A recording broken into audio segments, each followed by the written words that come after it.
On today's show, the Tornadoes rewrite the record books in their season opener. The NFL season kicked off last night, and the U.S. men's national team faced South Korea this weekend. Plus, that and more coming up right now on Inside the Game.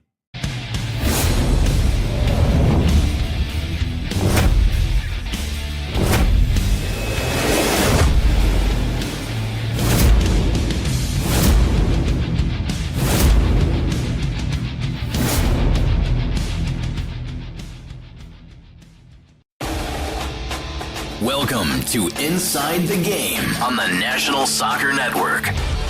Now, here are your hosts, Jonathan Turner and Nathan Wangler.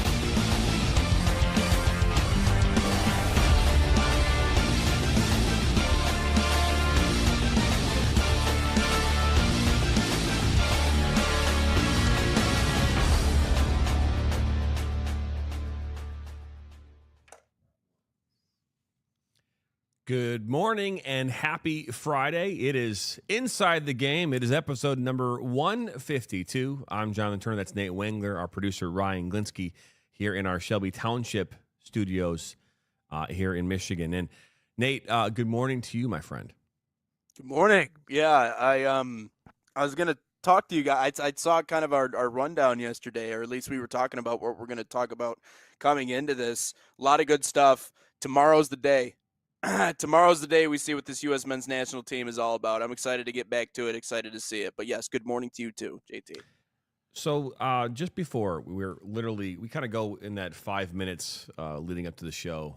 We just kind of sit back, we wait for the countdown. There's no real communication between me and Nate during that time period. And a lot of times I'll just sit here and just kind of unwind a little bit, and I'll maybe pop open TikTok or whatever. And I did. I popped open TikTok here just a moment ago. And something hit my For You page that I've never seen before.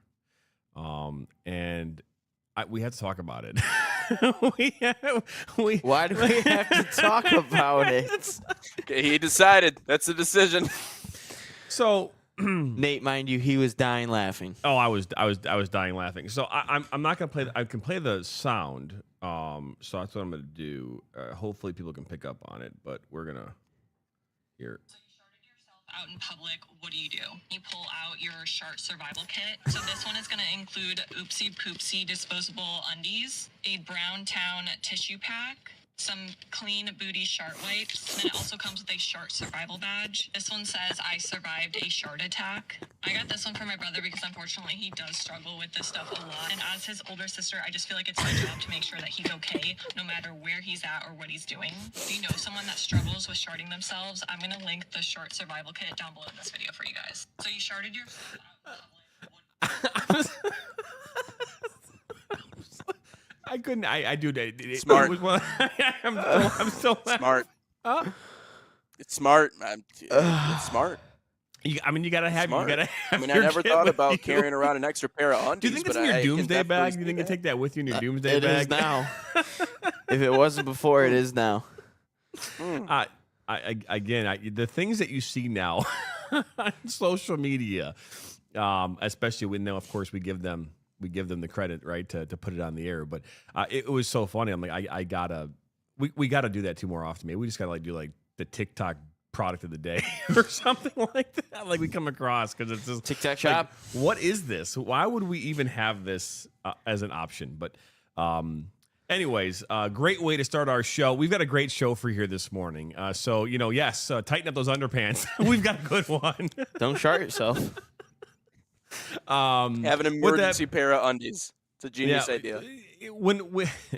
But we do have a good show lined up. We've got a great week lined up next week as well. We've got some really good guests coming your way. We'll announce those later in the show. The U.S. men's national team do start off their September friendlies here tomorrow night on TNT out at Sports Illustrated Stadium in Rutherford, New Jersey, as they take on South Korea.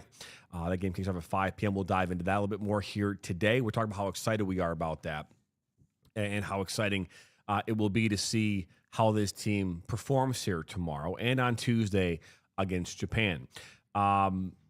We also are going to dive into some record-breaking stuff that happened here this week. When we talk about record-breaking, this is it good or bad is going to be the question I think that we should ask. Is this a good record, right, to break? Depends which one. Correct, and Ryan's saying it depends on which one, right? Also, some news happening across the pond in non-league soccer action, as they call it there, in the non-professional leagues of the professional leagues over there in Europe. And so we'll dive into that a little bit this morning as well, but a lot to talk about. So don't go anywhere. We come back here from commercial. We'll dive into a lot of things here going around in the United States as well as across the pond. You're watching Inside the Game 152.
The Flint City Bucks are Michigan's top soccer franchise with 4 national championships, 9 conference titles, and 15 Great Lakes Division titles. They have produced 107 players for Major League Soccer, and they focus on attracting top talent and shaping soccer's future. Michigan Bucks Academy joins NLS Next new competition tier starting in September of 2025. This offers elevated levels of play and flexibility for high school participation. The Academy will provide premier development, high-performance training, and exposure to scouts through regional tournaments and MLS Next events. For more information on tryouts, training programs, and key updates as we prepare for our first season in MLS Next new tier, visit MichiganBucksAcademy.com.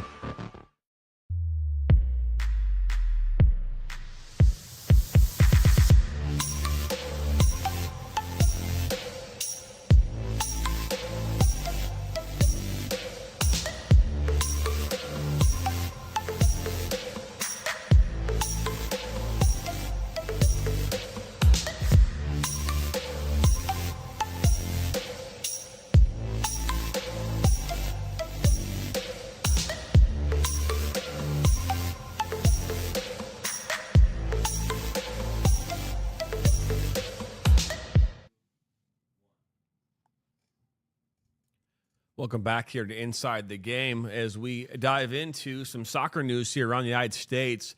The Tornadoes here in Division III women's soccer rewrite the record books in their season opener. The Brevard College women's soccer team 1-0 beat a team here earlier this week, Alice Lloyd College, by a score of 20-0.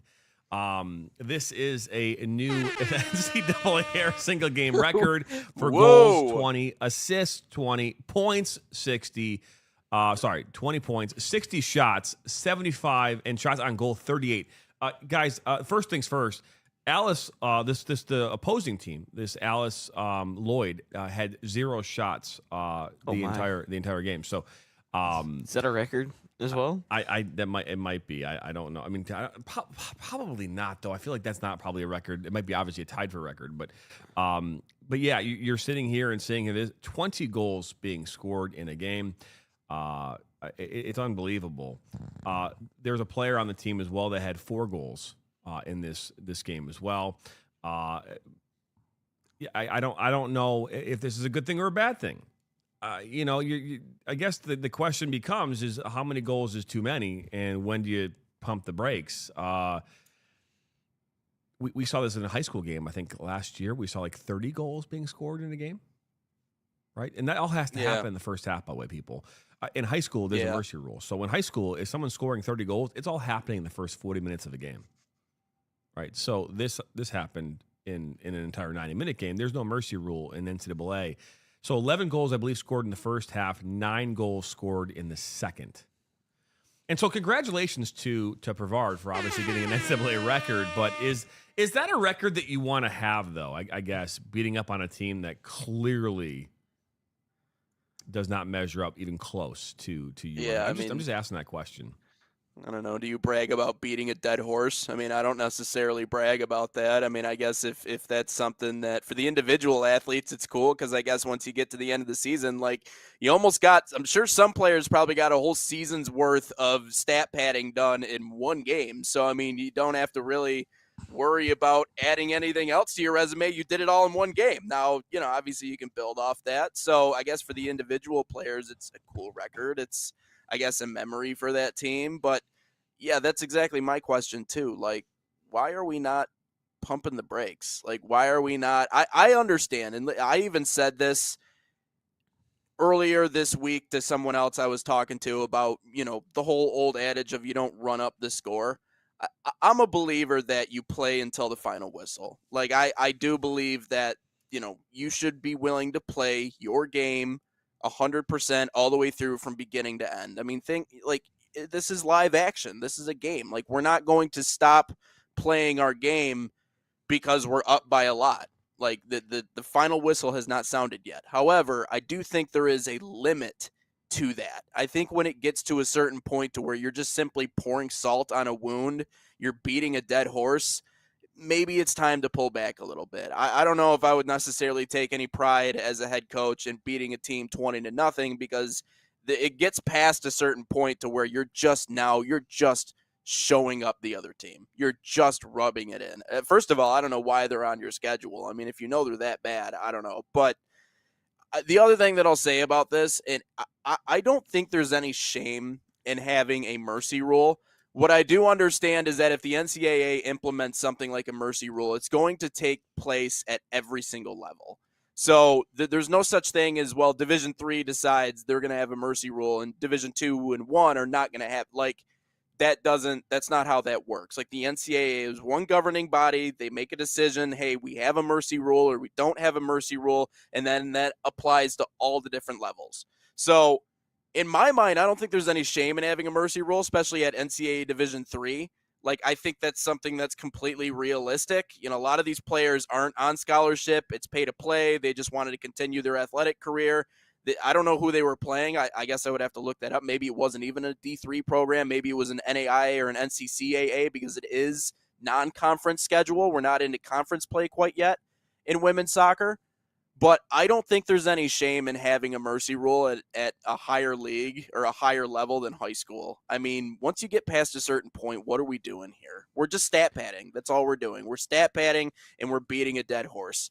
I don't think it's classy in this situation. But again, for the individual athletes, cool. I mean, you got a whole season's worth of stuff to put on your resume in one game. So good for you guys, I guess. To put things in perspective, Alice Lloyd is in the NAIA, and Brevard it's not is in Division III, the USA South Conference of Women's Soccer in Division III. And so Division III, NAIA, right? So that's right where they are. There's no Division IV in college, okay. So it's you go right to NAIA at that point. Well, you have NCCAA, but that's Sorry? You have NCCAA, but that's like I don't know National if, Christian Collegiate are they Athletic considered, is Association. NCCAA, is that considered a step above the NAIA? No, Madonna, for below. example, Those are like Madonna is a Bible four-year college. Sorry? Those are like Bible colleges. So those are like the really little Bible colleges that, like, what's a good example? Is it You like ever a heard of National Grace Christian? Bible College? National Christian? Yeah, National Christian Collegiate Athletic. Okay. So Grace Bible College in Grand Rapids, that's NCCAA. Okay. So that's like below. But anyways. But we've talked about this before. The disparity between we've seen the likes of teams like Madonna University, who play in the NAIA, play in the WAC, Siena Heights, teams like that have had success against Division II, Division III, Division I programs where they go in and they don't get their asses kicked, whatever. I mean, there are teams out there that obviously, don't stand a chance. Clearly in this scenario, Alice Lloyd did not measure up. Brevard, by the way, was a preseason poll, leading team. They won the league last year. They fell short in the finals in that tournament. And so this is a team that's obviously really, really good. and they have really good players, and so you're going to face those opponents. The lopsidedness of this game, though, okay, beating a team 6-7-0, 7-1, 8-1, right? That's going to happen. But like the 20-0, even 10-0 is one thing. Yeah, that's we have reached out to Brevard. We'd love to get Mark. I make sure I pronounce it properly. You reached out, right, Ryan, yesterday in regards to the head coach for Brevard? Yeah, I did. I think we're working on it. We're actually working on getting the head coach on here. His name is Juan Mascaro, so I apologize. Juan Mascaro is the head coach. We're trying to get him on the show. We'd love to talk to him, obviously, about their season, about what they're doing. We don't want to necessarily shine a light on the negative aspect of this, but there is a negative. We talk about this all the time. Is there a negative when you beat a team 20-0? Now, granted, I think from the optics standpoint, there is. Because there's this argument, right? Do you keep pumping and keep going, or do you start to slow down? I was a part of a 21-0 game back in the day. You ass. I was the team that scored Really? 21. Yeah. So we were in State Cup group stage. We were playing Carpathia Kickers, and it was the first game of our little round robin. And my coach was it was 9-0 within the first 9 minutes. And my coach goes, "I'm not calling off the dogs." And we just kept scoring. My job as a center defensive midfielder in that game was, from my starting spot of when we kick off, all I had to do was run 20 yards and we'd score another goal. And then I would run back. And then I would run another 20 yards and we'd score another goal. And then I would come back.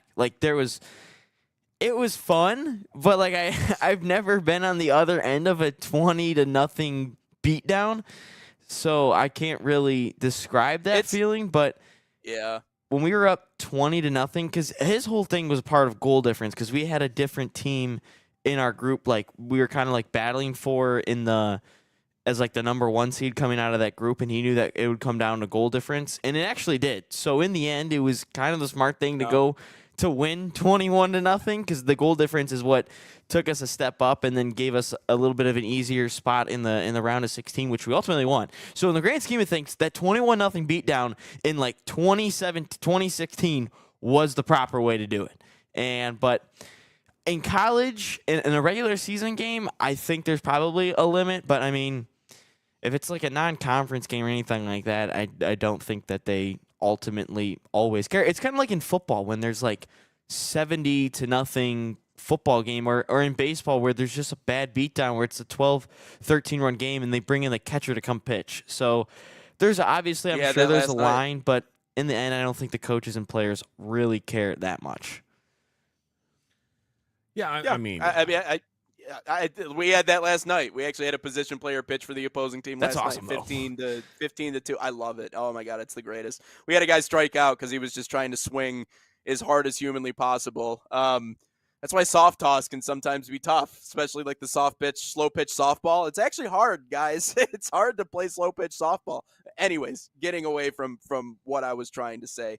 Yeah, that's a good point. And listen, I've been on the receiving and the giving end of that as well. I mean, even playing football in high school, you just run into teams that are they're bigger, stronger, faster, better, and you just do. And even playing rugby, I mean, hell, we played a Catholic academy when I was a senior in high school at West Catholic that I think beat us 60-something to 6 or whatever. I don't remember what it was. So that's what I'm saying. You play through towards the end, but I don't think they care that much, but at the same time, it's kind of an unwritten rule. I don't know, it's a classy thing to call off the dogs personally, but that's just me. And there's something said about playing around too, right? Where, you start to get kind of cute and you don't finish. I had this scenario when I was a head coach at a school that we got our butts kicked all the time. And we would go in and we knew that we had 11 players on the team. So we were always playing either a player down or right at where you needed to be. The talent of the players, we might have had 2 or 3 players that knew how to play soccer. The rest just didn't quite get it, but they wanted to go out there and they wanted to compete. And so you're playing against teams who are way better than you every single game. And yeah, you get smoked.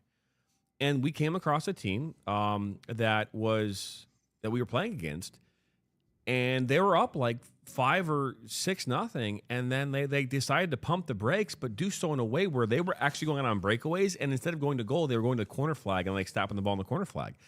And I walk over to the coach. We're on the same side. I'm like, Coach, I'm like, what are you doing?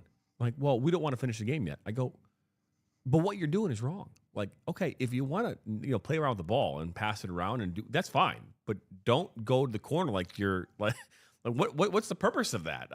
And he's like, well, my athletic director said we can't mercy teams. I go, well, show us some mercy and mercy us, because that's what you're doing. Yeah, is that's worse. a little bit different. That's completely different. But you playing around with the ball and you putting all your bench in, all those things will obviously soften, maybe the outcome.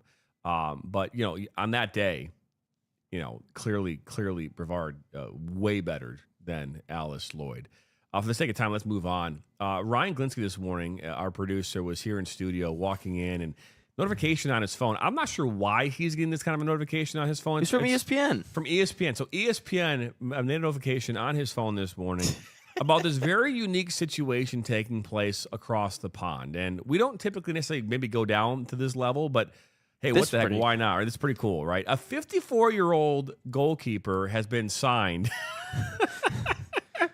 for a game this Saturday night. Look at this. AFC Totten will have signed Terry Dunn, who last played. No.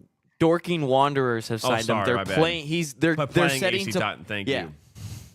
He retired back in 1997. First off, he retired way too soon. That made him 28 years old when he retired. But 1997, that's when he retired. He is going to be playing and starting this weekend for the Dorking Wanderers, which, by the name, we have to talk about that name. That Dorking Wanderer, that's a name right there. It's a great name. Is the city in which they reside in actually Dorking? I would imagine it probably has got to be. I will search that up. You're going to have to. But this is it. When you see this... It's marvelous, right? In itself, it is extraordinary. It is an extraordinary situation. It's Dorking. It is the city. The city is called Dorking. Okay, so if you live in a city called Dorking, JT's a Dorking.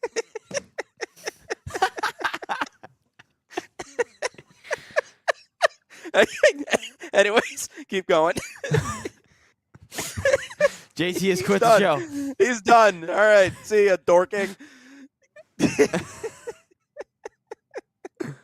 Hey, we're all Dorkings. That's why we're on this show. I'll just talk to your chair for the rest of the time. I'm out. I'm out. I'm back, actually. I'm back. This is amazing. It's we hear these stories like in the NHL where you have like a backup goalkeeper, happen to be like the Zamboni machine operator who they brought in. Yeah, because David they lost Ayers. a player. I was just about to say that. Emergency goalkeeper. You hear these stories Toronto. and you're like, wow, like this guy, he stopped like three shots and won the game. They won the game. Yeah. Yeah. Yes. This to me seems a little more unique because I find it hard to believe that there's not a goalkeeper who's above the age of 18 or even above the age of 16, that matter, 16 to 25, who lives somewhere in and around Dorking. You could have signed. You can't say that without like, not making a straight face. There was definitely another you can't dork wander in around Dorking and gotten. find a player. There was another dork in Dorking they could have gotten to be in goal. There's got to be one at least out there. They could have gone to Loserville down the road. So I did Nerdville. I did some digging, and they said that they have no goalkeepers at the moment, but their goalkeeper that they're bringing in on a loan does not come in till Monday. So they're like, we have to have a goalie. And they're like, all right, let's take this fan that's been supporting us for years, and let's just plop him right in net. Oh, yeah. Literally plop him. Literally. Literally pop him. Literally pop him on net. And I think they said in 7 games they've given up 10 goals. Totten is 4th in the league, and Dorking is 11th. So we may have to touch on this on we might have to Monday. send Ryan to Dorking with a camera and maybe grab some video because I'm thinking about this. Good right? news. I mean, there's a scene So these guys, I don't know if it was what school it was, but they did the whole Scott Sterling thing. We've all seen it, I'm imagining, right? And I'm envisioning right now a Scott Sterling moment where this guy is just getting hit and pummeled, hit in the head.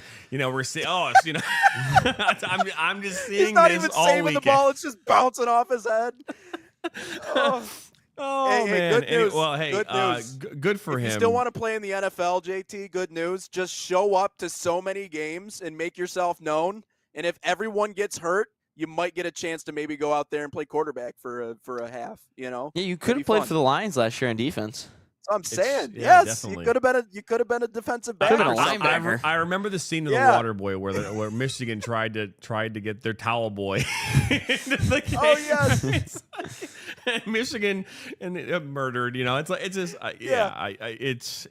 an interesting story. I'm curious how it's going to shape up. And again, good awesome. for.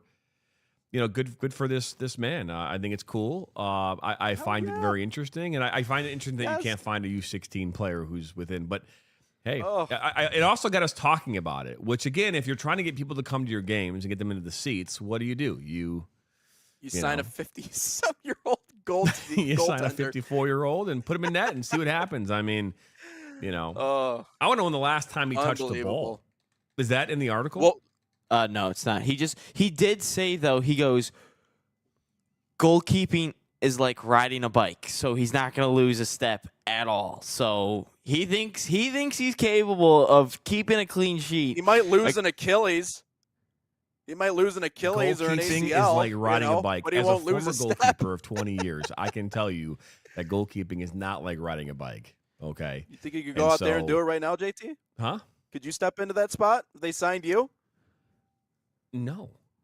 So their average attendance for a Dorking Wanderers game last season was 2,000 fans. That's pretty good.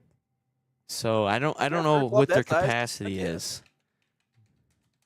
They're going to have 5,000. I kind of want to now see what and this a pitch national looks audience. like. Yeah, International audience paying attention. I mean, they're going to have 3,000. So they're gonna sell out to 3,000. 2,000 for 3,000. Well, this guy's family is going to show up, and his grandkids are all going to be there. People are going to show up. Yeah, people are going to show up to see this. No doubt about it. And whatever place he works at, they're showing up.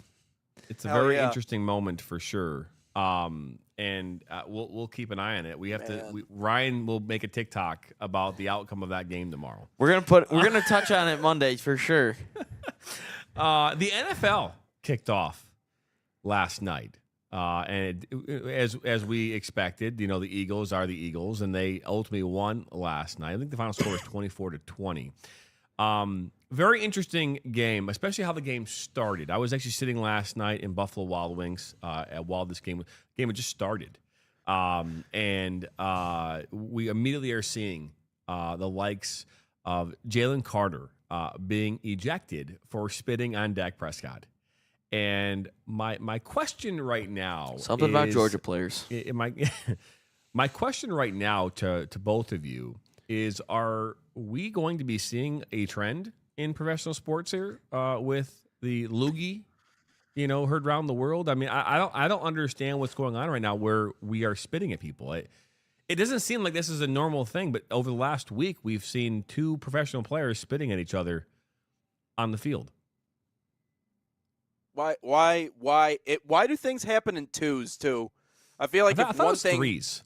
It's supposed to be all threes, but for me, it's always been All right. twos. Well, if you watch the replay, watch it again from the angle behind Jalen Carter.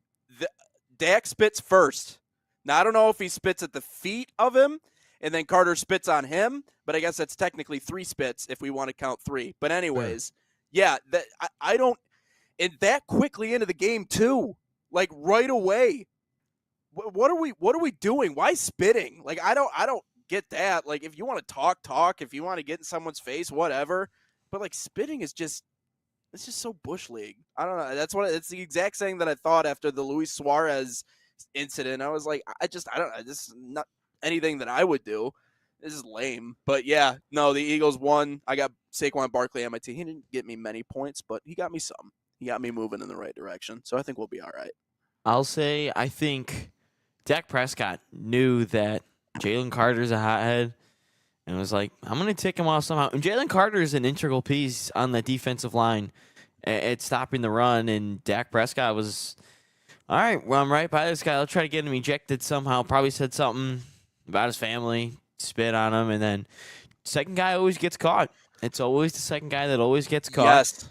And I don't know what Kirby Smart's doing in Georgia and the type of players that they're having, because they always seem to get in trouble. But in the end, the Eagles still win, and they had that rain delay, so I didn't even stay up to watch the end of it because of the rain delay. But I mean, you got to kind of give Dak.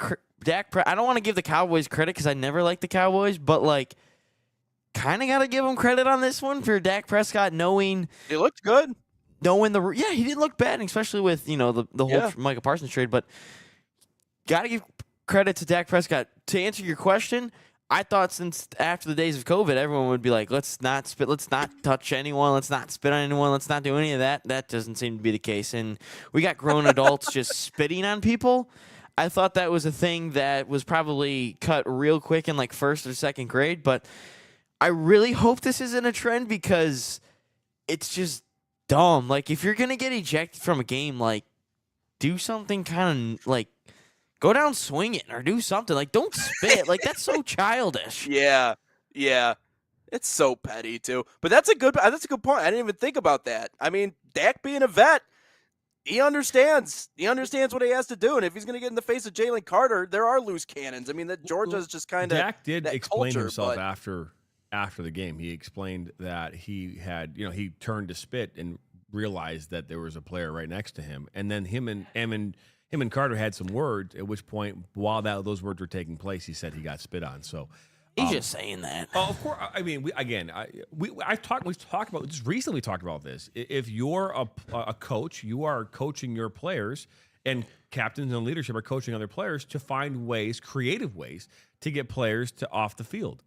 Yes, at the end of the day, you want to beat the best teams by playing the best teams, right? That's how yes, you have a bragging rights. Yeah, but at the end of the day, you also want to win. So winning can come in a lot of different ways. It can come in cheap. It can come in just outplaying somebody.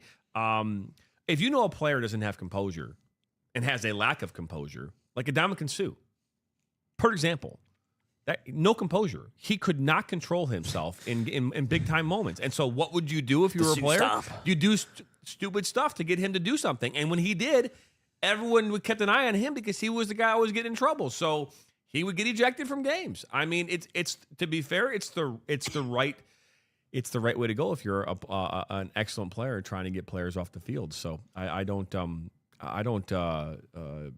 look down on Dak for trying to do that. Obviously, if he spit at him and hit him, that's a whole other level, which he would have to pay the price for as well. So, but I, as you were saying and alluded to, I do not like the fact that we are talking about players spitting on each other. We talked about, again, I think that there's a way that this can be handled, and we've talked about that I think that spitting is the equivalent. And again, by law it is, because if I go and spit at someone in the street, it's considered assault. And so whether I punch or spit are created the same way. And to be Just fair, I would argue that spitting might create more harm than a punch could in some cases, especially if you are carrying something that you shouldn't carry. Right? So I think that that's something that's important to say. But I don't like this one bit. I'm hopeful that we will see the end of it in the news here very quickly. But the NFL did kick off last night, and the Eagles, the reigning world champions, won 24-20. When we come back, we are going to dive into the U.S. men's national team and their South Korea matchup here tomorrow night. That and more on the other side of the break. You're watching Inside the Game. Experience the thrill of the game like never before with NSN's Game Rewind.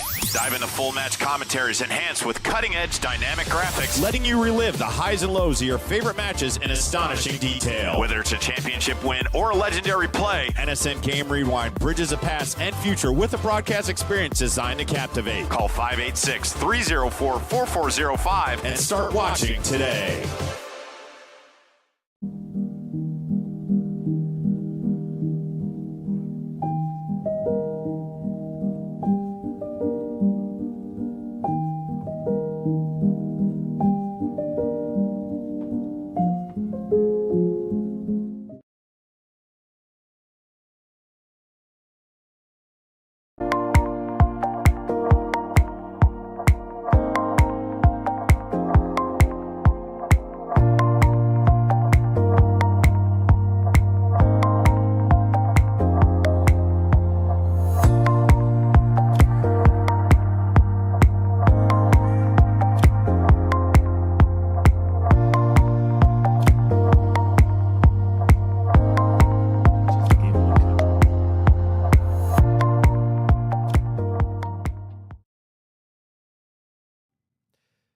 Welcome back into Inside the Game. Noah Drury actually asking some questions here in our on our YouTube channel. He asking how much is the one game contract? I don't believe, is he getting paid?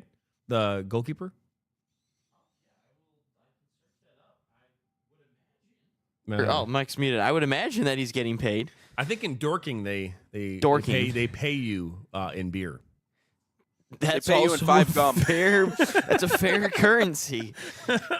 And also, Noah also said Jalen Carter is the same guy racing at 100 miles per hour after the national championship game.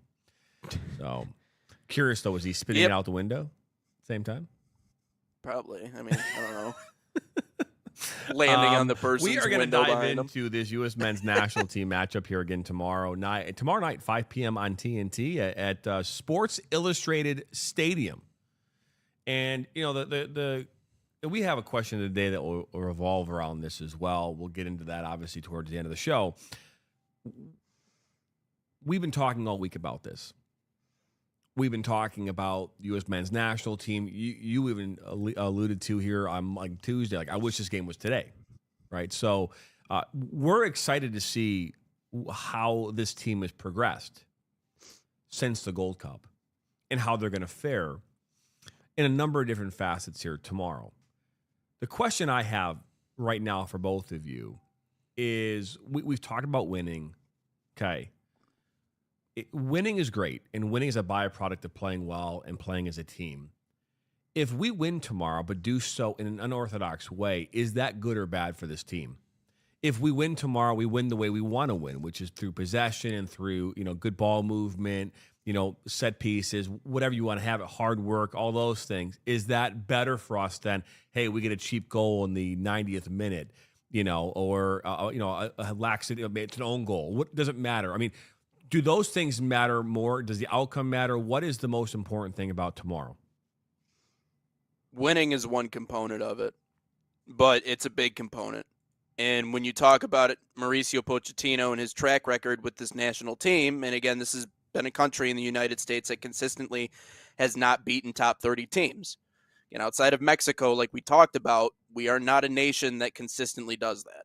And Mauricio Pochettino has yet to get one win against a top 30 nation. Again, what happened the last time we faced a top 30 team? It was Switzerland. We got blanked 4-0 before the Gold Cup. So winning is definitely one part of it. And I don't think there's any problem with having an expectation to win. But it goes deeper than that. Like, that's just one component of it. And I think everybody kind of understands that. The next component is, what do the different positions look like? How do the different players play together? How do they fit? How do we attack Korea? Are we playing on the front foot? Are we creating opportunities? Are we playing fast? Or are we playing the brand of ball that we saw during the Nations League, during the Gold Cup? Well, really during the Nations League, when they had a lot of their mainstays who were in the lineup, and they were playing a possession-based game. They're moving the ball around, but they didn't do anything with it. And all of a sudden, one late counterattack by Panama. Canada is just advantageous. They end up putting up a couple on us, and we lose those games. Is it that brand that we see, or is it a different brand that we see? And then breaking it down beyond that, how did the individual players look? How does the goalkeeping situation look? Again, you said Matt Turner's our guy, but he's not here. So how do the options that we do have, how do they look? Because that's a big question mark, and you talked about it. If there's one thing that this country has done well, it's produced goaltenders. For the longest time, we knew who our goalie was going to be, and I still think that's Matt Turner, but how do the other guys look? Are they able to defend well? There's so many different question marks and so many different variables when it comes to this U.S. men's national team that step one is winning. And even if it's cheap or it's late, it still counts in my mind because it's not a bad side. I mean, we're going to play a lot of really good teams leading up to the World Cup, including a 2-time World Cup champion in Uruguay. So there's going to be a lot of tests, and this is just test number one. So if you win, that's one component of it. That proves you can beat a top 30 team. Then what is everything else after that? How does Pulisic look? Josh Sargent, is he into form on the international side? Again, the goalie situation, substitution patterns, who's on the field, who works well together. All of those things will come to light here in game one. You know, when when we look at this and what this is all about, and I've talked about this, you're trying to solidify your roster. That's what these friendlies are about. As much as it is about outcomes, you're trying to solidify who are the fringe players, right? That's what you're trying to determine right now. This is no different than a preseason where all you see in the NFL for 4 straight preseason games is a bunch of players you've never heard of before, right? Why? Because they're trying to figure out who's going to make the 53-man roster plus their practice squad. And it's a unique thing because in the international realm, all you have are friendlies. Now, if you look at it from the standpoint of qualification, you don't have the luxury in qualification to do that, right? It's the equivalent of playing in a season. Right? You're playing for a chance to go on to another tournament, right? So you have to do well. So you can't really play the quote-unquote experiment in that environment. But in this environment, you can. And so, so Pochettino right now is bringing in players who he believes will have a fighting chance or should have a fighting chance to make the 26-man roster coming up here later this year, late in the next year. And so when I look at this, winning is always something that we expect. And I don't think any of us will ever say that winning is not an outcome that we want. But the most important thing is if there are players who have a fighting chance, they better be on the freaking field. Like Diego Luna, for example, who you talked about. Yeah. Like Luna, Yeah. if Luna is going to be given, if Luna has a chance, he has to be on the field.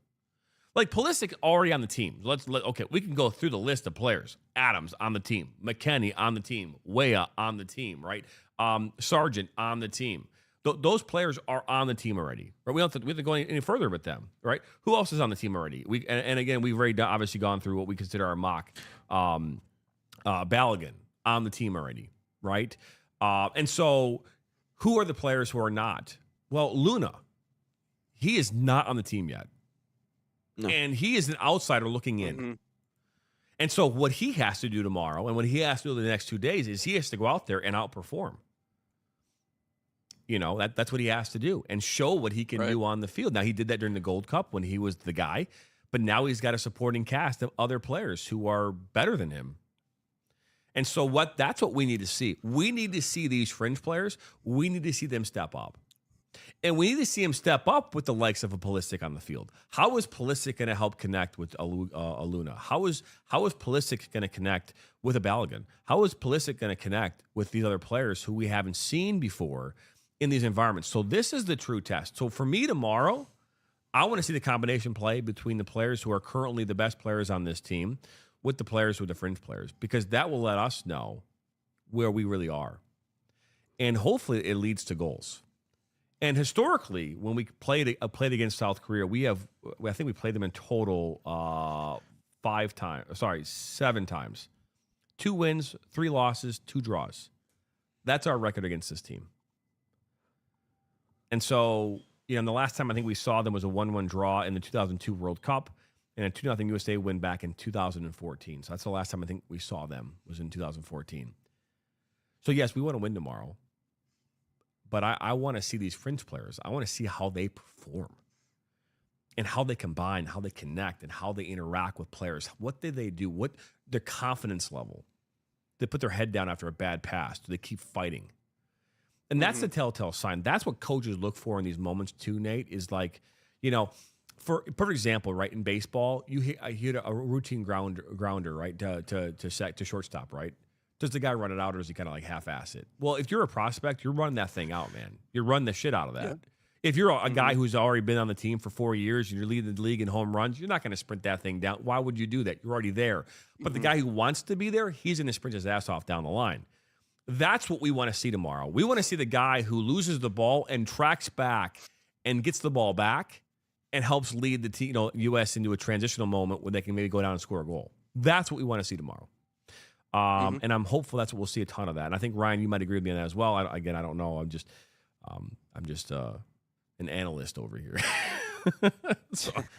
Agree with what? Sorry. I was looking for the dude's contract. I can't find it.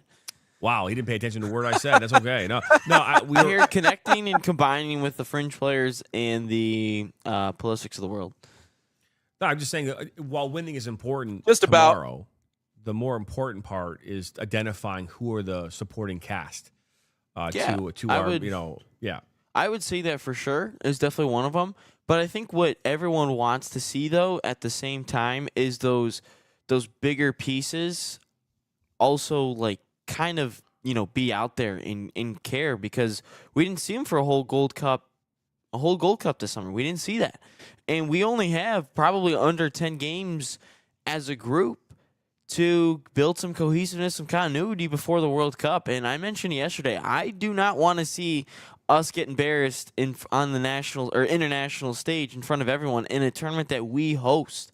And I know everyone in the world wants to see America struggle, because this is the one sport in the world that we truly struggle in. And even in the women's game, we don't struggle as often. We have, I believe there's 3. Yeah, we have 4 World Cups because 2019's not on there. But we need to build something. We need to have an identity, and we need a key win in this generation. I know Nate has mentioned it a couple of times. We need that marquee, that key win.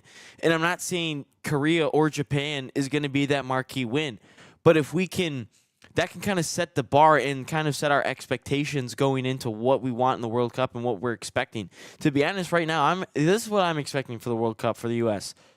is just get out of the group. That's all that's so sad, because we just did that. In the 3 World Cups I watched, 2010, 2014, and 22, we've all made out of the group. And the bar should be higher, but it's not, because we've struggled so much since 2022. If anything, we've just gone on the decline. So what I need to see out of this game tomorrow and Tuesday, which I'm sure we'll touch on Monday as well, is just show an identity, show that you care, and build something with this September camp, and then get on to the next one in October.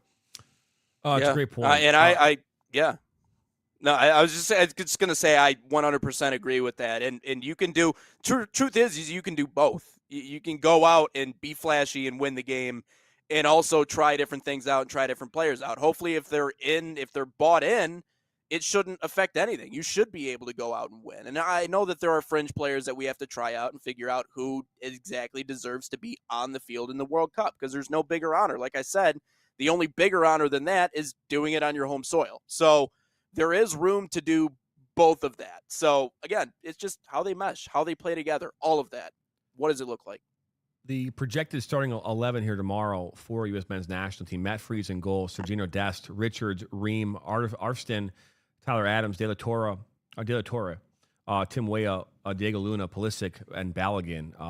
Sargent might be one to start as well, but that's the projected starting 11 for tomorrow against the Republic of South Korea. So that game kicks off tomorrow night at 5 p.m. On TNT, HBO Max, and Peacock. You guys watch it live in person at Sports Illustrated Stadium in Rutherford, New Jersey? Where you get so yeah. When we come back, we're gonna dive into we got some TikTok and some shorts and things that we got comments on. We'll dive into some of those here this morning, and then we'll do the question of the day. So don't go anywhere. You're watching Inside the Game here on the National Soccer Network.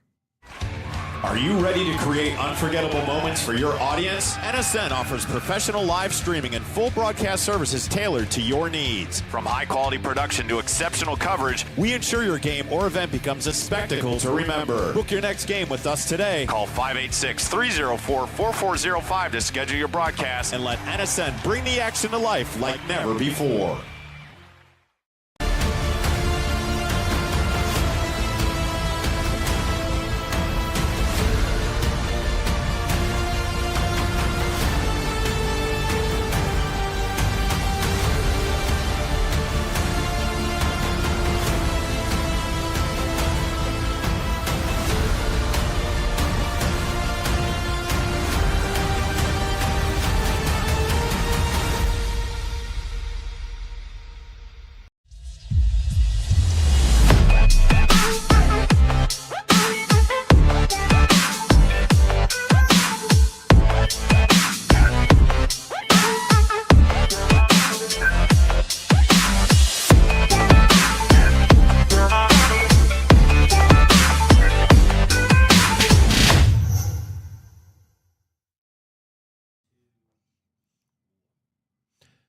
Welcome back here into Inside the Game. John Turner alongside Nate Wangler and our producer Ryan Glinsky. It's Friday. Before we dive into our mailbag segment, I do want to do this. 17 years ago, tomorrow, I had the privilege of watching my oldest, Brianna, be born. And I remember it very vividly. It was a kind of a cloudy day in September. I remember also the University of Michigan were playing at the same time. Oh, And so, but yeah, she celebrates her 17th birthday tomorrow. Yesterday, she swam in her first swim meet of the season. Her team did win last night over Warren Cuzno in their matchup. So congrats to her on that. They have this thing where when it's your Yeah. they have this thing where when you swim when it's your birthday, they have like your swim off, but you literally go down a lane and they have both teams come out and they just start splashing you while you're swimming on your own. It's a pretty cool thing. She had a chance to do that yesterday. Obviously a whole bunch of birthday things happened this weekend. Last year, she celebrated her 16th birthday, and I was in the hospital for a week. And it was right. I was like tonight is the night that I checked myself in Detroit Beaumont last year due to complications with my diabetes, and I stayed there for a week. And I was there missing her birthday. So this year, knock on wood, I get through tonight without having to do any of that, and tomorrow. But a happy birthday to Brianna, who's a big part, not only obviously of my life as my daughter, but also a big part of our company. She has been a part of almost 2,500 broadcasts here with the National Soccer Network. Yeah. So happy birthday, Brianna. She turns 17 here tomorrow. She is. happy birthday! Woo! Happy birthday. She's a grinder. So she gets after it. huh? Yeah, happy birthday. She's a grinder. She gets after it. Every time I'm over there, she's in the heart of everything that's going on. She's working on all the different stuff, getting us set up. So, no, yeah, none of this would be remotely possible or as possible without her hard work. So that's from me personally, Brianna, thank you so much for everything you've done, because you've done great work, and you've put me in some really good spots as well. All of us in really good spots. So happy birthday. Deserved. Good things are coming for sure. Let's dive into some mailbag segment here. Some comments coming in from TikTok or our YouTube Shorts. What do we got here, Ryan? Yeah, we got a couple. So I did a video a couple days ago about shortly after right after our show, if we should hit the panic button. So I basically made a video that if we struggle, we should hit the panic button as the U.S. men's national team. And Mickey Moo Moo said that I feel like we haven't had a true identity as a national team in 20 years. I said I agree to that. Oh, 20 years though. I mean, maybe I don't know if 20 is the right number, but I think that specifically in the last half decade, we could argue that 2018 was an interesting year for this country, right? Because we were not able to play in the World Cup, and because of that, we lost an opportunity, momentum to help grow this game even more. That was a huge misstep for this country, a huge misstep for Pulisic. Right, because if Pulisic plays in that World Cup, he now has 2 World Cups under his belt, not just one. And now coming into this World Cup, we're all putting him on this pedestal and raising him up and saying, "Hey, we expect you to do more." So I think that's an important thing, to state. But I think the identity issue has been. We could argue it's been, I think, tumultuous, and it hasn't been. But I would say that the last 10 years for sure have been very difficult. I would disagree, and here's why. I think the 2022 team had an identity. I think the teams during those early 2020 years did have an identity. They were routinely winning Nations League finals. They were routinely winning Gold Cups. They were routinely beating Mexico. And I remember going into that 22 World Cup, and obviously after all that went down and they got bounced out after getting out of the group stage, we all kind of looked around at each other and went, okay, like there are signs of life to U.S. soccer. We have a young group. We have a scrappy group. We have a team that has won meaningful games. Yeah, they only drew against England, and that's probably their biggest mark. That's probably their biggest badge. But they're a little bit older now. They showed us in that moment. I remember talking to people being like, okay, 2026 is going to be the real test, because we've seen that the crop of players that are coming up now, and it starts with Christian Pulisic kind of leading that group, is a lot better than past generations. They're more skilled, they're faster, they're stronger.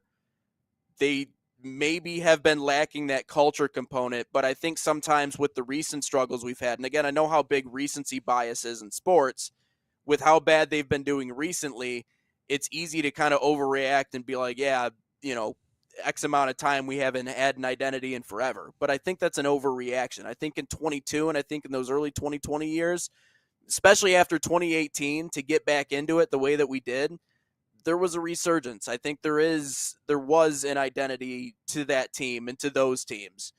The problem is that when we fall flat on our face in the Nations League and we fall flat on our face against Mexico in the Gold Cup final, and you have the documentary and you have the drama and you have players opting out, you combine all of that and it leads to these overreactions that we see, like that comment there. I do think that is an overreaction, but can we find that spark again? And that's why tomorrow and that's why Tuesday are really important, in my opinion. Yeah, I would agree with you guys. Next question in the mailbag, same TikTok video. Pochettino, or from user 6928, Pochettino is a joke and players became divas. Same goes for Mexico. Terrible. Yeah, I think Pochettino is used to a dynamic of player and culture and personality from other countries. And so I think managing a locker room is one of the most difficult things a coach can do. And I think that if you look at it from the perspective like this, that if we took an NFL coach who's, like pick any one of them and send them across the pond to an NFL team, a new team, a new league, whatever, and say, go coach this team, there'd be a learning curve and a culture curve, and it wouldn't work. The Dan Campbell in Detroit would not work in new NFL whatever team in England. So I think it's an important thing to state. So there's a balancing act there. I don't blame Pochettino for that at all. What I do blame him for is that, again, the biggest challenge that he has right now, as much as it is about identity and about all that, is player selection and understanding and identifying the talent. I also think that he's on some level being political about his responses to the MLS, as if somehow the MLS is more relevant than what it is, and it's not the case. I think he's doing that because he's being told by U.S. Soccer to do that. So that's a political thing. I don't think that's what Pochettino is all about. I don't agree with that, and I think that the players can see through that shit too. I think that they can read that. They're like, come on, really, dude? Like, you're going to sit here and tell me that the MLS is more competitive than a lot of leagues across the pond? Like, come on, guy. Like, that doesn't make any sense. Let's get back to normal talk here, right? So I think there's some of that he's trying to figure out, but that would be where I think the biggest challenge is. Yeah, I would 100% agree with that. I mean, I listen, Mauricio Pochettino's seen more soccer than I mean, he's seen more leagues, he's been in more places than any of us. So I think what he said was objectively true, just from my opinion. But when it comes down to everything else that you said in terms of, the players being divas, yeah, I mean, it's a completely different world over here. And he was plopped into a completely different world. And that's why we had those conversations earlier on in our podcast about, did the U.S. miss out on an opportunity to get someone who was from the United States, who understands what this all looks like, who understands that it's kind of the Wild West out here in the U.S. And you have a lot of talented players, yes, but we're fractured. They're all over the place. They are playing in every corner of the world. And so how do you create a team that goes out and wins consistently or has any sort of culture or baseline common purpose if they're playing in all these different places? I mean, I don't envy anybody who takes – it sounds like the worst job in sports to be the head coach of the U.S. men's national soccer team. That sounds like the worst job in sports. Nah, and outside of that, okay, well, one of the worst. I mean, it has to be. But, because you take none of the credit, but you're going to get all the blame for when you try to piecemeal something together and you're not able to go out and win big-time games because people look at you and they're like, well, you're the United States. You should be winning big-time games. You should be collecting trophies. Why aren't you? The immense amount of pressure for someone who, again, came from the school of soccer in Argentina and who's been around the game in the biggest parts of the world where the game stands alone. It's a completely different story. So, no, I agree. I agree with that part. And, yes, there are worse jobs in coaching, but I imagine that his spot is probably not one of the easiest. Yeah, and then I got 2 on 1. This one just like pisses me off, but I'm just going to go over it briefly. We don't have to talk about it. But this one is from Shut It. And Shut It probably should not have commented. Everyone is panicking, but most people don't know the host country always qualifies for the World Cup. Yeah, we know. Yeah, we know. Yep. So shut it. Like, shut it. Like, everyone knows that. And then, where's the last one? This is the last one. This one is from Aztec_gear. Not getting out of the group stage at Copa America should have been the biggest red flag ever. Yeah, it wasn't a good look. That's for sure.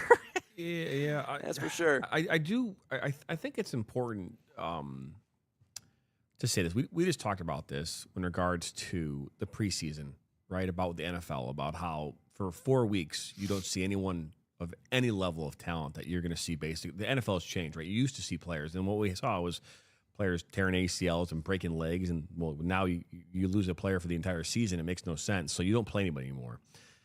Now, there's good about that, which is you keep players healthy. The bad part is your team isn't on the same wavelength, right? And the continuity, the cohesiveness that you would typically have going into your first game of the season now takes you 2 or 3 games in, right? And that's what we see now with the NFL. And so in soccer, continuity and cohesiveness is a real thing. And you might not think it is, but it is 100% a real thing. And so if you aren't playing with players that you play with all the time, you are not on the same page. And when you're not on the same page, you miss passes, you don't connect, you don't combine, you don't move forward in transition. There's a lot of things that happen and that don't happen. And so for me, while I appreciate the fact that this guy is saying what he's saying to an extent, because I think it's still dumb to say the way he said it, but at the end of it, the part I have a problem with, which is, well, they're taking a break because we're already qualified. Well, no. Like, we don't get them a free pass because we've already qualified. That's a bullshit response. Our response to all of this should be, we need to be preparing because this is our chance. This is our moment. If we had Herb Brooks right now sitting in the locker room, he'd be saying, this is our moment. This is our time. They had their time. That's what this you is our earned time here today. That's what we need right now, boys. So, yeah. Anyway, so that's my perspective. So we need more players from Massachusetts and Minnesota. That's is what right. You're telling me. Who are willing to fill out the survey or not willing to fill out the survey. Go I frickin' want the guy punch who a didn't fill out dude. the survey. That's what I want. Get on the line. Man. What is our question of You the want day? Poach to be having them run suicides after they lose? Until they Again. throw up and they shut the lights off? Again. Poach, someone's going to get hurt, man. We can't keep doing this. Again. I play for the My name's Christian Pulisic. I play for the U.S. men's national team. Hershey, Pennsylvania. And Detroit, Michigan. Gio Reyna, Sunderland, England. You got the goalies who are trailing behind like, finish. All right, question of the day. But of course, before we get into it, Salt Athletic, an official sponsor of us here at NSN. Save 15% by using promo code NSN15. And also visit saltathletic.com today or just scan that QR code. But question of the day. Question of the day. Does the U.S. men's national team beat South Korea tomorrow night? Go ahead, Nate. You waiting on me? Oh, boy. You know what? I am, since it is a friendly, I'm going to go 1-1 draw. Ooh. God damn. Let's go 1-1 Waiting draw. for a draw. I'm going to go, we're going to get an early one, like 10 minutes in, and then we're not going to score the remainder of the match, and South Korea is going to bang one in like the 80th minute, and we're going to draw at 1-1. Okay. It's my official prediction. Lots of chances, lots of fun, lots of excitement. I think Matt Freese has a good game. It's my hope. So we're putting in predictions. So you're saying your answer is that's no, what I thought they this do was. not win tomorrow. And it's a 1-1 dry. But they don't 1-1 lose, too. But they don't lose. They don't lose. Okay, That's fair. That's the important part. Okay, We just so leave. here's my thing. Tomorrow night they're going to win. As a matter of fact, they're going to win both games. Heck here. yeah. They're going to win both Let's games. go. Yeah. Saturday and Tuesday, they're winning both. They're going 2-0. All right? Yeah. And we're going to be talking on Wednesday about how this team outperformed what we thought they were because they've got this chip on their shoulder right now. All these people yelling and screaming about how bad they are, and they're pissed off. USA. And then we all woke up on Tuesday night. USA. USA. And then we all woke up from our dream. Do you have like an eagle screech on there, Ryan? You gotta get like an no, eagle I believe screech on there. No. Or a hawk They're screech. going to win both games. I'm going to go both games. we need to add that. though. Tomorrow they win by a score of 2-1. And then on Tuesday Alright. they win by a score of 3-0. What? Ooh, all right. I love the positivity that's just radiating from you today. What I'm the really heck positive are today you because on? yesterday I got back I 2 want games it. on Ryan. Yeah, in FIFA. That was brutal. Really? Yeah, I got back 2 games on Ryan with now 3-2 with our current tally. So I My was man's really been excited about that. practicing, Ryan. He's gone into a dark room and he was playing all day yesterday. He Practicing. took that one he was running suicides. John Turner. My wife was like, the again, parking lot. again. I kept going. John Turner. National Soccer Network. Where are you from, by the way? Your mom. Let's go. Let's go. I'm going to go since JT knows that I am king of score predictions. He knows I'm king of score predictions, right? Don't you? I'm going to go. I agree with Nate. Early goal. It's going to be Christian Pulisic. Early goal. And he's going to do this. He's going to shush everyone. But after that, it's just going to go downhill. We're going to lose 2-1. Oh, damn. Yeah. Oh, all right. So we've covered all of our bases. Hey. We're going to lose 2-1, and then we'll regroup, and then we'll talk about Japan on Monday and Tuesday. So we'll see what happens. We'll see We what will put happens. these. I will make graphics for these predictions here. 2-1. And we actually have to create a graphic on our score predictions as the year goes on. But 2-1 Korea.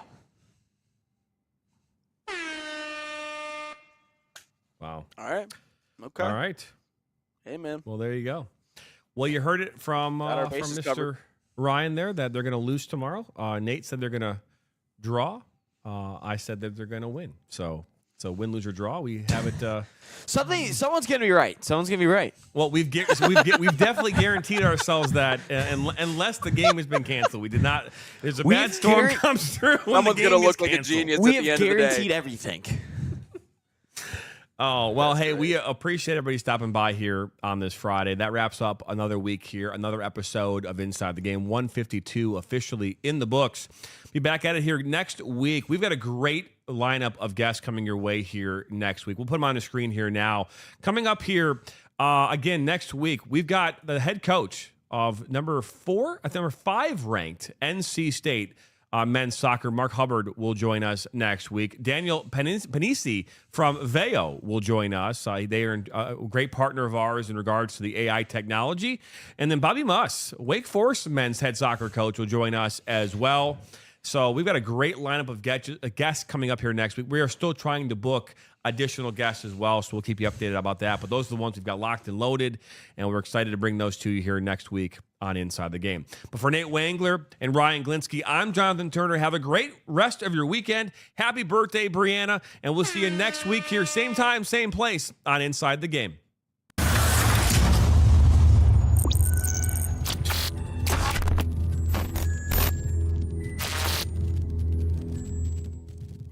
From the biggest matches to the hottest takes, Jonathan Turner and Nathan Wenger bring you the stories, the analysis, and the edge you won't get anywhere else.